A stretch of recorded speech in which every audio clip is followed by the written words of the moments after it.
Hello, some new faces for us, freshening us all up in the afternoon. I think we need some coffee. Turn the heating down a little bit, guys. Make sure you're all still looking lively. I can see Ollie is back there. He's gagging to get back on the stage, aren't you, Ollie? You can't keep away. So we are here to talk about overseas expansion. I've got an esteemed panel along with Grace to help us do that. So we have Nick Adams, Vice President, EMEA at Globalization Partners. Yes, welcome. Deyan, is that how you say your name? Am I getting it right? Thank you. Brilliant. You are the founder and CEO of Laundryheap. We can probably guess what you do for anyone who doesn't know. It's an on-demand laundry and dry cleaning service, so it's like a Deliveroo for dry cleaning. Oh, absolutely amazing. Need more of that in my life. And Sara French. Yes. Hello. Hello. We know London Partners well here, but for anyone who doesn't, We are the Mayor's international trade and promotional agency for London.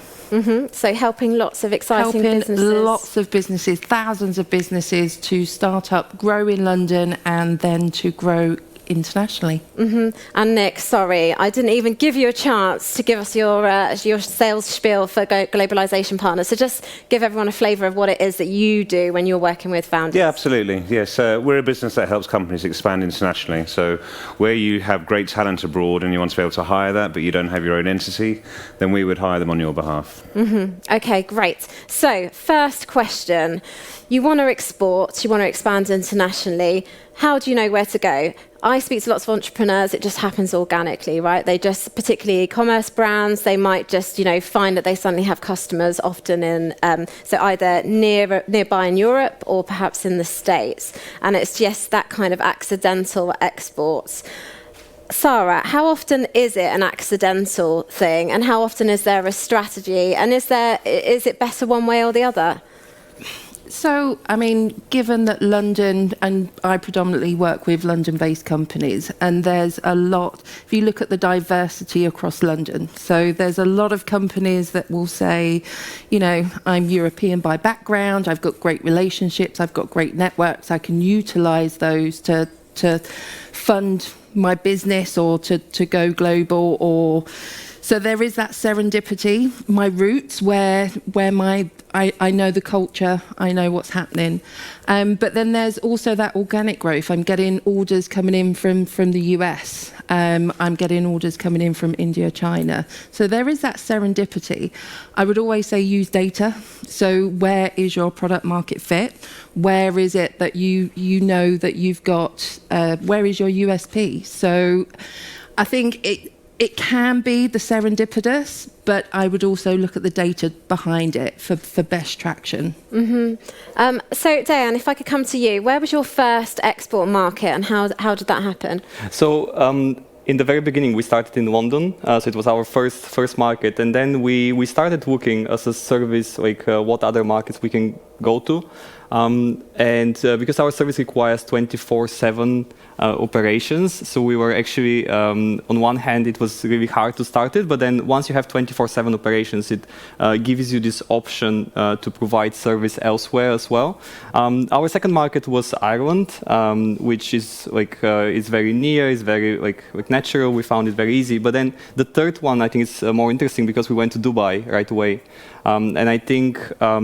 Having these operations already working overnight, it really helped us to be able to go to another market, which is different payment methods, different time zone, different requirements from our customers. But we were already prepared for that, so it was much easier when you have these operations. So I think a lot of times the restriction is how do you kind of multiply your existing team to be able to serve all of these other markets, and what do you do in the very beginning when the business is very small?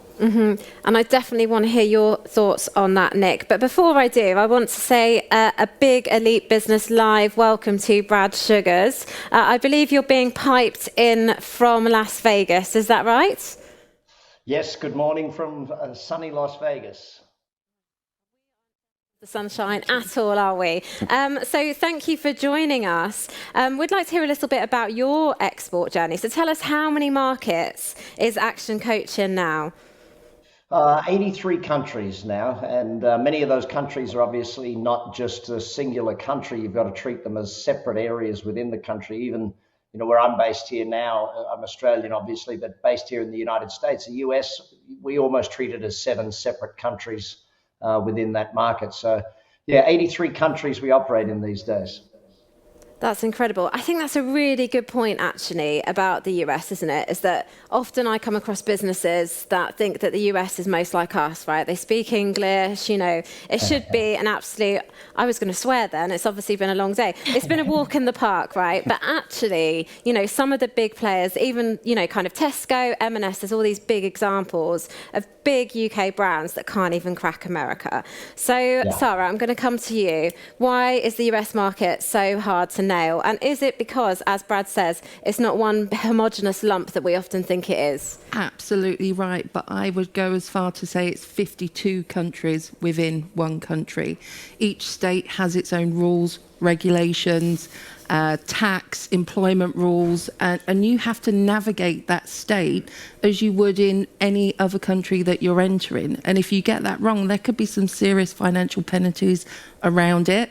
So it's doing your research up front, making sure that you're getting it right up front, using the support system, advisors, the network, to understand that you're getting it right and you're not falling short of regulation issues, tax issues, employment issues.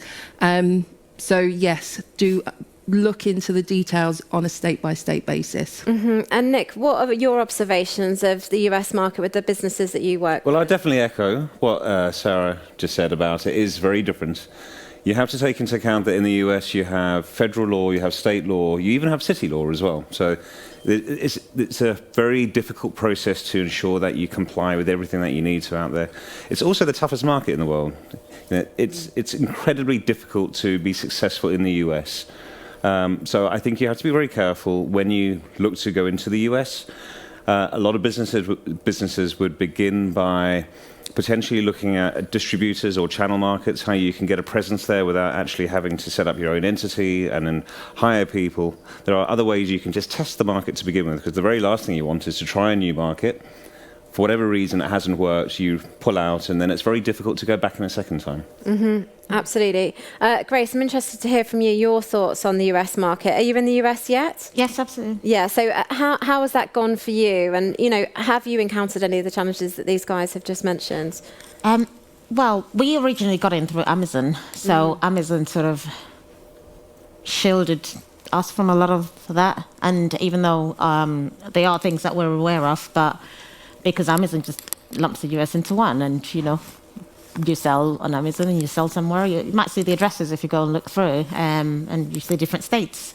It's interesting to look at, but I'm really grateful that I've not had to deal with each of the different countries. And it was literally yesterday or 2 days ago that I asked one of my team members, actually George, to find some certain types of people in America, and I said I knew what he was going to come up against, so I said don't do a search for this type of people in the US. Start with New York, and after New York, go to Texas. After Texas, go to California.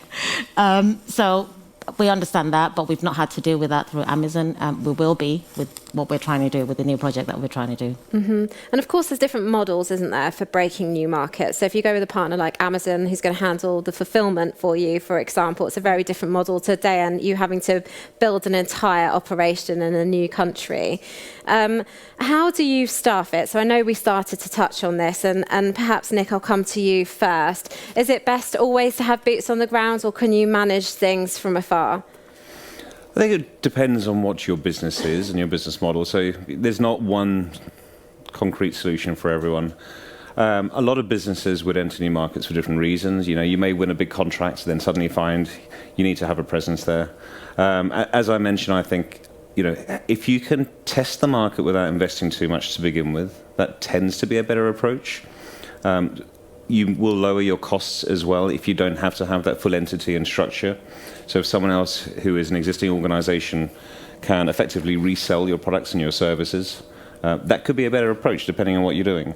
I think what is very important is to ensure that if you do end up recruiting a team in another country, is that they have the same culture and DNA of your business, because that's what makes most businesses successful, is having a very particular way of doing something. Mm-hmm. So I think, if you do decide to enter, whether it's the US or China, or wherever it may be, ensuring that you have the right people on the ground to really represent your business is very important. Deyan, I can see you nodding along there. So particularly to the point around kind of culture and I think hiring overseas. And also, you know, it's a question of whether you parachute in people from kind of head office or from your country of origin, so the UK, or whether you hire locally on the ground. And perhaps sometimes you need a blend of both. What's been your kind of magic sauce? Well, I mean, this is always like the barrier, right? Like when you want to go to another market, and then it's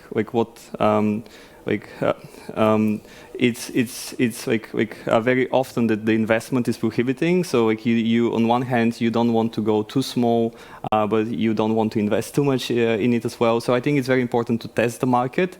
One thing that we've been trying to do is to test the market without going there, or if we have somebody on the market already, then they're able to help us.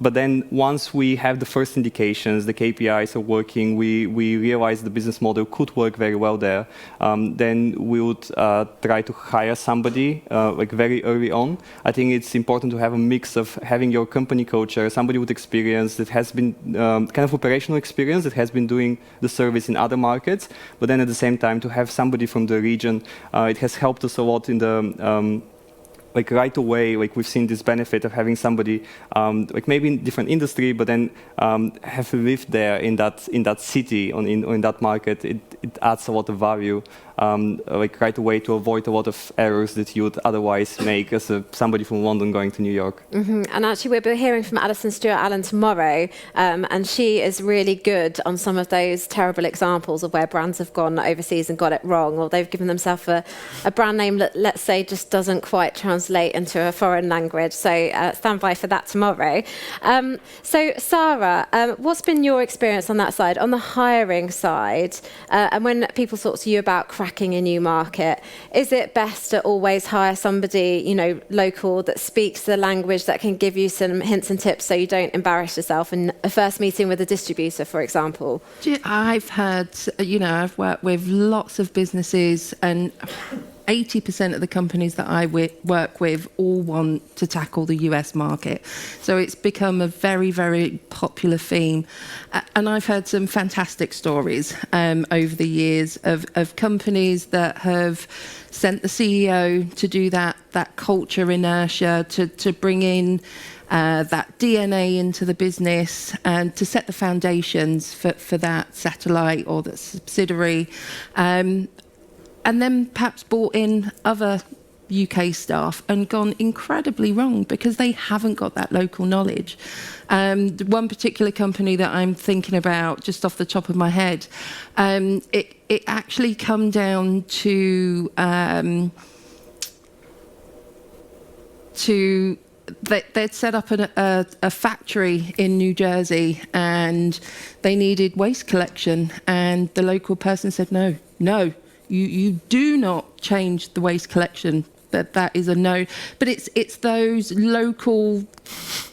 It sounds so ridiculous, but it's just those local intricacies that can set you up for failure, where having boots on the ground really does help. Other companies have someone who heads up their global division. So if you've got a really truly international global strategy and you're looking to tackle 70 markets and you're on a real growth trajectory, then you will have a head of international or a senior leadership team whose sole responsibility is for embedding that culture, setting up all the hiring local staff. Mm-hmm. So there's not one size that fits all, but local knowledge is imperative mm-hmm. to any new office. Mm-hmm. But getting the culture right so that there's not that disconnect between London or the UK and that international. You want it to feel like it's one team to drive your one mission, your values, your purpose. Mm-hmm.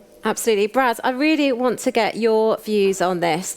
So how have you managed it? Obviously, a global organisation. You describe yourself as a global founder, by the way. I like that. You're not just any old founder, you're a global founder. So what does that mean in practice? And how do you kind of lead from the top with that, but also delegate? Because you can't be in 83 different markets at once, can you? No. Look, I got a slightly different opinion to several that have been offered in that we don't test new markets. We go in whole hog. We make a business plan, we allocate the capital, and we go to that country and we open that country as if it was the first business we were opening, as if it was the first office we were opening. We find that to get the level of success you want in opening any market, you have to 100% commit to that market. You can't just dip your toe in the water, and what was mentioned about the US, when we look at the West Coast, the California, Oregon, Washington, that West Coast has a totally different set of cultures and a totally different set of standards of employment than, say, Florida does. And Florida, and then you got the South, and then you got Texas. Texas's set of laws are again very different to everywhere else. But when we go into any market, we 100% commit. The second thing we do is we go local. The whole thing of having your culture from the main office go to another office really comes down to who you employ in that market. It's really, you can employ someone that fits the culture of your organization. You don't actually have to send someone from the foreign office to that place to recruit someone with a similar culture to yourself. If your culture is well defined, in other words, documented and written, and your vision is well defined and documented and written and part of everything you do every day, then you can hire local and do that. We are very, very clear on hiring local when we move into any market because, very simply put, they know what they're doing in that market. Someone with 20 years business experience in that market will outperform anyone we can send from anywhere else. They just will. When it comes to leading that organization, technology is a very, very big part of that. What we're doing right here, right now. I mean, I can be in, when you say I can't be in 83 countries, I literally can. I'm on, I'll be on with my team once a week in all 83 countries through video, through webinars, through all of these things. We have around 280,000 clients that I communicate with every single month purely by using technology. I think that the virtualization of the world has made this job so much simpler than it was 2.5 years ago. Mm-hmm. But they still like you face to face, don't they? Particularly as a leader. So it's all well and good doing a town hall with all of your people virtually. But, pressing the flesh, as I know the Americans like to say, there really isn't any substitute for that, is there? So, Brad, do you get out and about and go and meet your global teams? We bring them all together. We've found that the easiest way, we usually do, our top 200 people will come into an event once a year on a global scale. Our people from every market will come together in 4 separate markets. So we run the Latin America, North America, EMEA, and Asia Pacific. So we run conferences in all those markets. Obviously, we've had to be virtual in the last 2.5 years or 2 years. Mm-hmm. But getting to those places, and literally we're an Australian company, so the bar at the end of the day is very active. As I'm sure it will be here too later. So, Brad, I just want to ask you, obviously you said you go in wholehearted. I mean, I love that, no nonsense, but it is a pretty high risk approach. Maybe it's no coincidence you live in Vegas. Have there ever been any markets that haven't worked out? When you go into a brand new market and you go in whole hog, you're committed to making that market work. I mean, let's look at the highest scaling companies in the last few years. You've got the Airbnbs, you've got the Ubers. They didn't go into a market and half commit. They went in and committed, and it didn't work the first time round in some markets. They had to go to legal fights to open up, and they had to do that. But they were committed to that market. They weren't half-hearted in that market. They were committed. So we've definitely had some where we've recruited, I won't say wrong, but we've recruited not perfectly.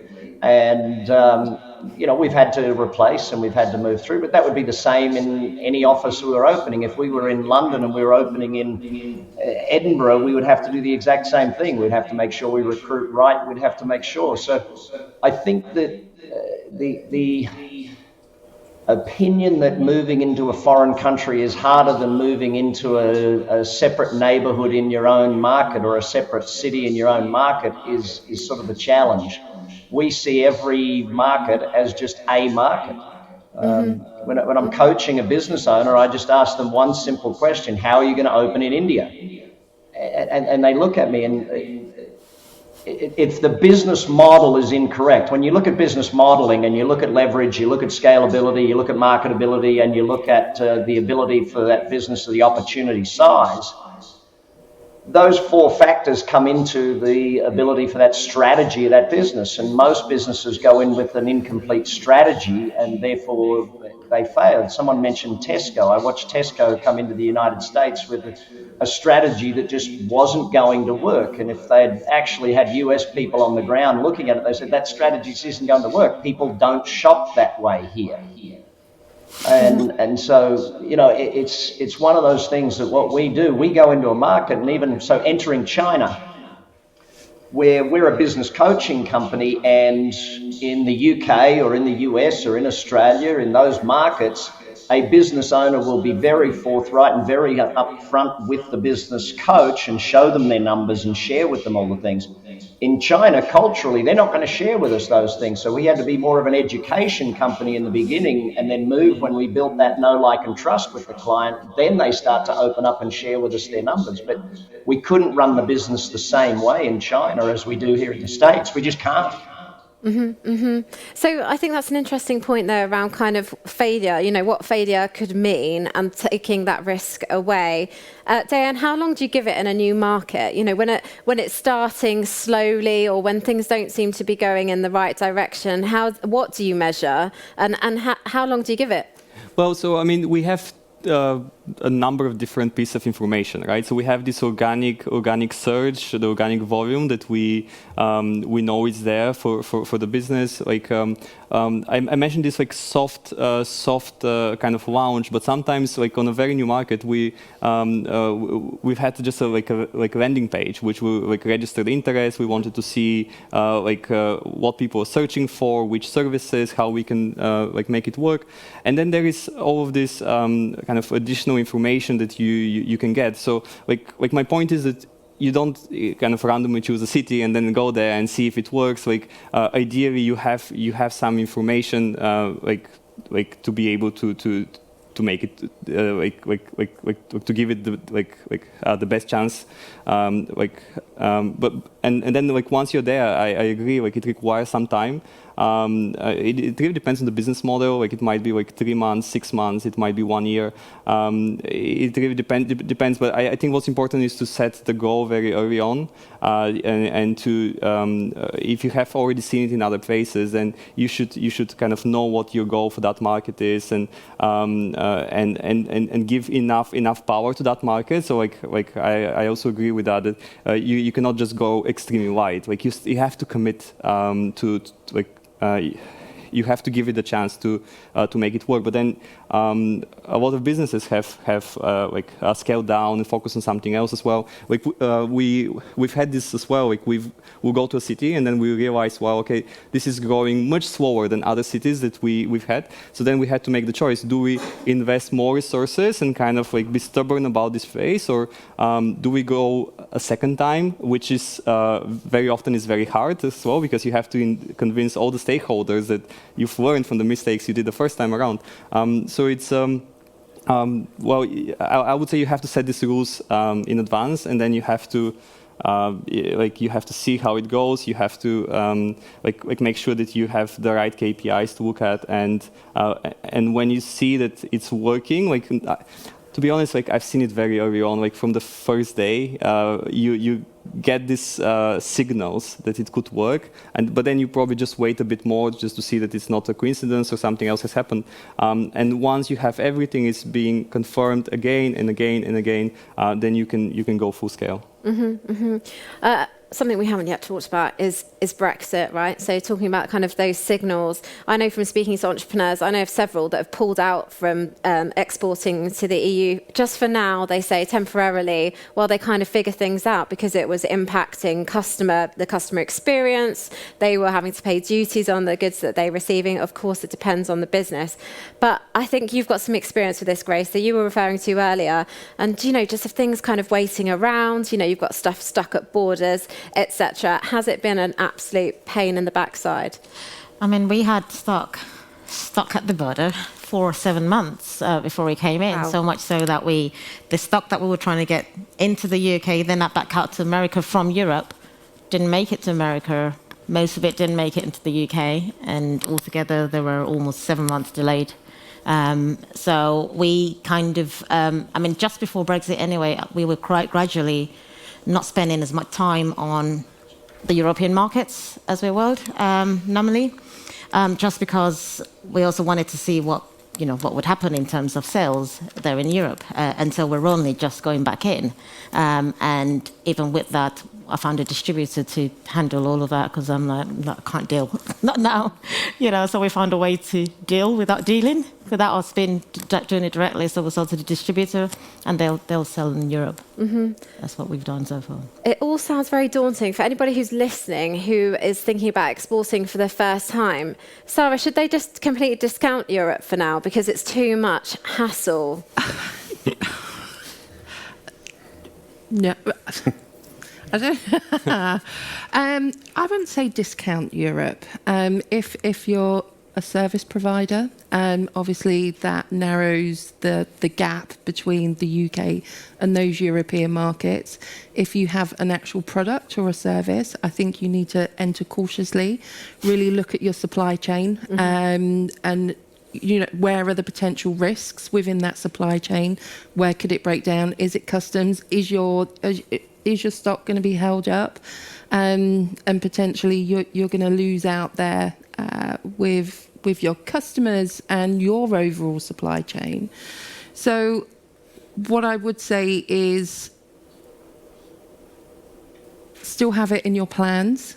Definitely look to Europe, but do your homework now so that you can make sure that you're complying with all the new EU rules and that you can expedite things as and when things are back to normal. That's or the new normal. Very optimistic. It of is you, Sara. optimistic. And what about you, Nick? What are you hearing from clients about Brexit? How are they all feeling about it now? I feel like we all forgot about Brexit for a while because COVID was here, but it's kind of bubbling back up the agenda, isn't it?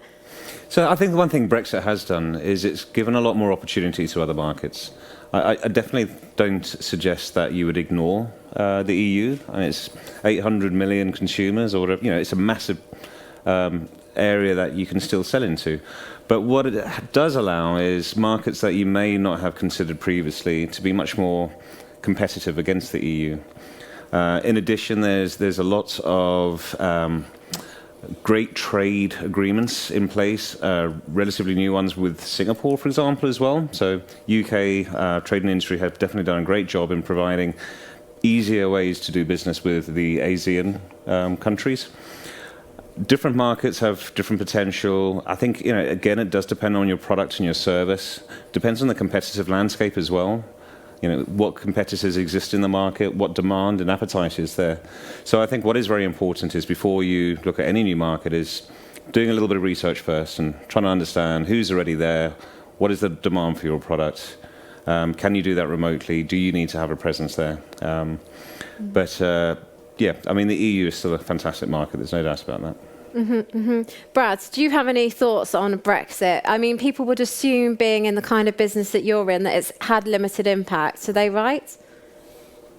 Yeah, well, I have 11 different companies, so everything from our commercial cleaning businesses right through to ActionCOACH. Look, for us, we are very clear on each market being separate entities. So when we go in, the level of research we do in a market, Nick just mentioned doing your research, we are high research on a market before we go in. With Brexit, what it's allowed is more opportunity is sort of the way we look at it. We look at what is the opportunity that's created by this change. And every single time there is a legal change, and it's not, Brexit is just one example of that. Africa is another example of that. In the last few years, we've had many markets reopening or opening or closing. So But for us, Brexit has just allowed opportunity, and it said, okay, if that market is going to shift, where do we want to shift? And I think Nick's point is very valuable, that it's allowed people to open their eyes to other markets, and that's why I think we're seeing a lot of people wanting to open the US. And I will encourage people with the US, it is not as difficult as most people seem to think it is. The US is a wonderful place to do business. It is far more litigious, so you have to get your legals right. Your legal budget here will be far greater. But turning to that market and saying, okay, how do we do business in that market? I guess being an Australian, in Australia, the easiest way to describe the difference between Australia and the US was that Australia, they care about how good are the Wheaties in the box. In the US, they care more about how good does the box look. And that's probably the simplest way to describe the two. In Australia, you can have great Wheaties in an awful box. In America, it better be great Wheaties in an amazing box as well. So. Good tip. Thanks for that, Brad. So we're nearly out of time. I just want to ask a quick question on business travel. So obviously, we've all been stuck on these shores for a while. Things have opened up a lot. Are we going to go back to travelling how we were before? Just quickly down the line here, Grace, I know we were talking about it in the ladies' room earlier, but are you going to travel as much as you were before COVID? I don't think so. Traveling a lot can be a lot of hassle if it's too much. So I do like the balance and being able to decide whether or not to travel. I was just telling you earlier that I was meant to go to Dubai this month, and I don't think I'm going to go. Exactly, and I volunteered to go in your place. You did volunteer. Discussion we had. Nick, how about you? Are you going to be jumping on an aeroplane anytime soon? Actually, next month I go away for the first time in 2 years. So, and hopefully I'm not going to do too much of it. I'm going to try and do a lot less travel than I was used to before. I read a great Deloitte report recently, and they were trying to point out where there still will be a lot of travel, and I think that gravitates around your customers. So certainly where there's customer acquisition and you have existing customers you need to service, you will still see a lot of travel in those scenarios. I think where there's conferences and there's internal team meetings, you will see a lot less. I think the world now has a lot more confidence in doing things remotely, virtually. And of course, the costs have reduced substantially as well these days.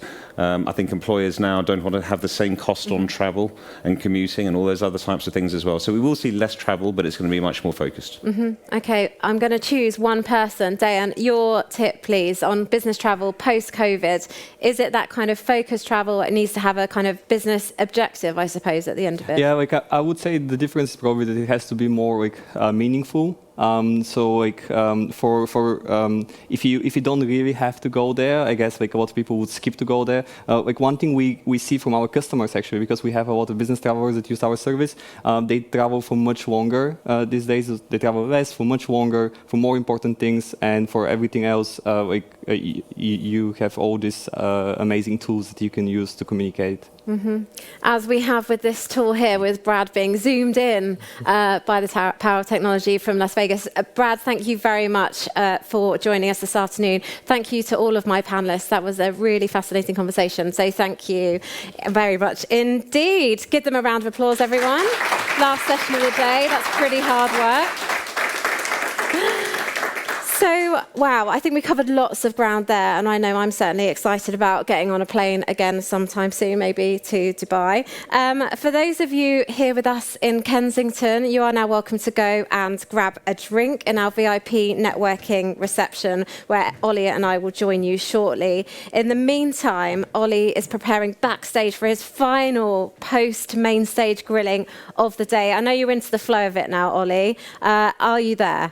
Yes, I am here, Hannah. I thought that was a cracking panel. I've got questions about Wheaties in the box, on the box, and so on, and also going full hog, as I believe it's known. But no, I'm very grateful to everyone for that. So thank you, Hannah, for that. And as you say, we're moving through this final session and on day one of Elite Business Live, and I'm looking forward to grilling those panelists a little more now. Hannah, we should compare notes on Dubai. As you know, I was there last week. I don't mean to brag. I was going to say, you haven't mentioned that at all over the last 24 hours, Ollie. Barely mentioned it. Of course I have. I've also got laundry jokes jokes for you, but they would certainly have you in creases, I can tell you now. Hannah, thank you very much, and thank you to everyone in our main studio. I'm going to quiz the guests now backstage. If you're just tuning in, this is Elite Business Live, and we're talking about going global. I think it would be great, actually, to get some of our guests from that final session. Oh, Nick, why don't you join me, if you don't mind? Nick Adams, Globalization Partners. I should say, I thought that was a fascinating big picture view. Thank you. Tell me the sort of places beyond Europe that ought to be getting more attention from British companies in 2022. It's a great question. So we would have said 6 months ago, if you're looking for great developers, we would have suggested Russia, Ukraine. Given the circumstances at the moment, probably not the best advice. We'll have to wait and see. In our thoughts, of course. Absolutely. But there's a lot of great talent all around the world. I mean, even if you look at someone like Melbourne as well, I mean, the cost of talent there is a little bit more, but you have great universities that feed directly into industry as well, so you can have some great graduates. Outside of that, what we're seeing is a trend where companies now are confident to hire workers who aren't near their bricks and mortars anymore. So, you know, wherever the best talent lies. So it could be a CMO in London if you're a US business. It could be, you know, just the right person wherever they are. In fact, we are seeing nowadays some companies actually take into account lower cost jurisdictions as well. So you may actually want to hire somewhere to get the same level of excellence in the talent, but for a much cheaper cost. Yeah, so this is a fantastic point, and our guest from Dropbox earlier said because they're now virtual first, they've thrown their net globally, and that affects things. What about on consumer markets, though, in particular? Because I've led trade missions all over the world, including to Brazil, for example, where they will talk about a Brazil cost. Yes, there are challenges, but it's worth it if you get it right. Where else on that type of location that we ought to be thinking further afield for Brits? Yeah, well, we're seeing a lot of our customers expanding into Australia, into other APAC type markets as well. I mean, Singapore is definitely a great market, it's booming. There's a lot of different growing economies where I think a lot of companies are heading towards. Some of them are very easy to do business in, it's very easy to enter them, to set up. There are some that I think may sound very appealing, but there's probably a little bit more paperwork to do. So China can be a fantastic market, but you have to be a little bit careful. It's not terribly easy to enter. You may want to go through third parties. Okay, so thoughts across Asia Pacific, lots of hot new trade deals there. Natalie Black, Trade Commissioner, smashing it out of the park. Nick, I wish I had longer, but I'm going to say thank you for now. Thank you so much for joining us. All right. Really good to see you. Thank you very much indeed. Why don't I ask Grace to come back up and join us? Dr. Grace Togun Olugbodi. Grace, thank you. Lovely to meet you today. If you're just meeting Grace for the first time, Grace, you're on a mission to sort of take away maths anxiety for a very large number of people around the world. Where are you on the journey? What, are you able to count them? Give me a sense of progress. It's difficult to count, actually, because when we are in schools, I mean, it's easy to count parents. Yeah. It's harder to count kids because you don't know really how many kids per family. Mm-hmm. And then in terms of schools, there are hundreds of students in every school, so it's difficult to count, but we're still far away. Right, it really varies around the world, the extent to which parents are able and prepared to pay even a small amount of money for their own children's education. Just give me a sense globally of where you think really takes this seriously. Yeah, I think that we're starting to see a lot more approach from, I would say, Asia and Africa. Right. Because they kind of see education as a way out of poverty for the families who feel that if they don't come out of poverty through education, they've got no other ways. Mm-hmm. So those countries are they take education quite seriously. You know, in UK and Europe, and generally in the West, it's great, and that's where we've started from, and we've been very fortunate to do really well, but Asia and Africa, I see that those are really emerging. If you haven't already seen Grace's keynote, I commend it to you, but because we're short on time, Grace, where can we find out more about your current range of products? Where should we go to? Amazon, we're on Amazon. But the thing we should be looking for in particular, Race to Infinity? Yes, our flagship game is called Race to Infinity. And it helps children learn without realizing that they're learning, and increases their math skills just by playing. Yeah, well, that is personal note to self with my 2 daughters for later on today. But thank you so much, Grace. Really lovely to see you. Grace Olugbodi, our keynote speaker in our Going Global session. Next up, Deyan, come and say hi. Founder and CEO of Laundryheap. Hi there. Very nice to see you. This is very interesting. This is sort of Deliveroo for your clothes, really. You come to us, we give you our dirty clothes. You sort it out. It's exactly how it works. It's super easy. You can just place an order on our website or mobile app. We come to your home right away, and you get it back in 24 hours. Right. So how do you decide whether to go deep into a country or whether to go broad but skimming a surface? Because I'm very interested, because a lot of people just go, until we're big in Britain, we're not going anywhere else. But you've gone global. Well, I think for a lot of these marketplaces, it makes sense to go where you have the high density of people. So like one thing we saw, like when we started in London, we saw the service works very well. Of course, you have a lot of people that live nearby. Operationally, it works very well. So like we're confident we can provide great service in a place like London. And this is actually the reason why we went to other like tier 1 cities in other countries before we expanded further in the UK.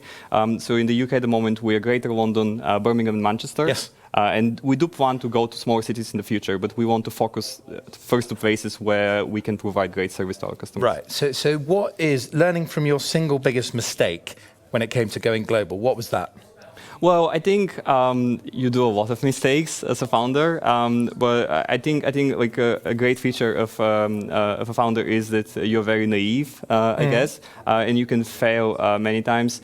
I mean, I wouldn't be able to pinpoint like one specific one, but I think it's better to try to see how things work. Ultimately, like we've been able to achieve a lot more just by trying and failing than this is a very philosophical approach. Overestimating and over-researching and then going ahead with it. All right. Now, what about, one more question, brand extension. I trust you enough to take away my clothes and bring them back nice and clean. You could do other things for me, or you should stay focused on laundry. I think you should really stay focused on what you do best.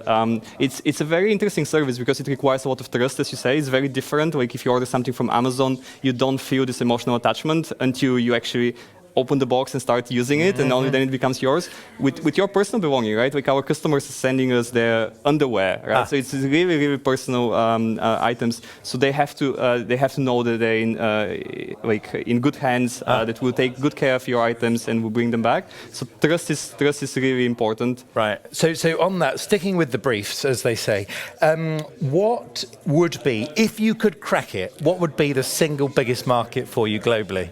I think, like the US is a very big market. So we're in 12 countries. We are only serving in English, so they're all English speaking.